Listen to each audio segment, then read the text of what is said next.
What Comes After, by Matt Walker. It was past Cub's bedtime, but he wasn't asleep. He sat near the mouth of the cave by the fire, waiting. Bears from all over the clan had been coming and going all day, visiting Grandpapa deep in the cave. Grandpapa was old, and Cub knew he would die soon. The visitors gave him small smiles as they passed, or put a paw on his shoulder. They said barely a word. Then Mother Bear came to him, her black eyes sparkling in the firelight. She nodded once. "It is time, Little Cub. Come and say goodbye to Grandpapa." Cub didn't want to say goodbye. He wanted Grandpapa to be around forever, but even though he was only a little bear, he knew nothing lasts forever. Cub followed Mother Bear deeper into the cave, past Pa Bear, who had tears in his eyes. They bowed through a curtain of antelope hide into the back room. Grandpapa lay on his straw bed, breathing slowly. "I will leave you to a moment," Mother Bear said, giving Cub a small smile before ducking back out through the curtain. "Cub?" Grandpapa's voice was soft. Cub went closer. "Sit a while," the old bear said. "I want to talk to you." Cub sat next to him. The thought that this was the last time he would see Grandpapa made his tummy clench. "Grandpapa, I don't want you to die." It was simple, and pure, and the truth. Grandpapa gave a small, tired laugh. "Neither do I, Little Cub. Probably most people don't when their time comes. But everything that lives will one day die. Everything. Yes, think of the leaves on the trees. In autumn they turn brown and fall to the ground and die.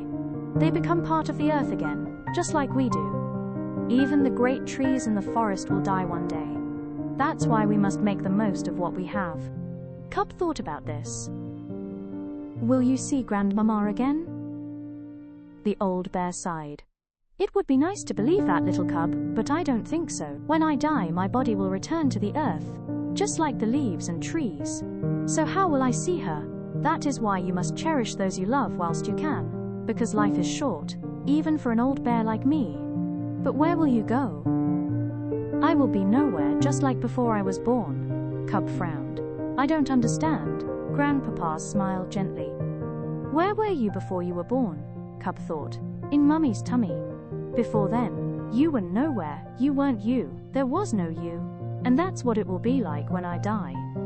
But the important part is that people will remember me. When someone you love dies, it is sad because you can't see them anymore.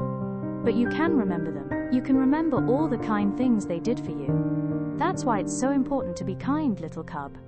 People remember kindness. You remember when I was kind to you, don't you?" Cub nodded, thinking of the times Grandpapa had comforted him, played with him, and made him feel safe. When you are kind to others, they will remember you, and you will live on in their thoughts and memories. "I will remember you, Grandpapa," Cub said.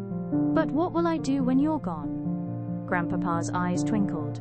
"I have lived a long time, Little Cub. Do you want to know what I've learned?" Cub nodded. "Okay then, here is what I've learned. Spend time with those who make you happy. And do what makes you happy, as long as it doesn't hurt anybody else. And let others do what makes them happy too, even if they like things you don't." "Like broccoli?"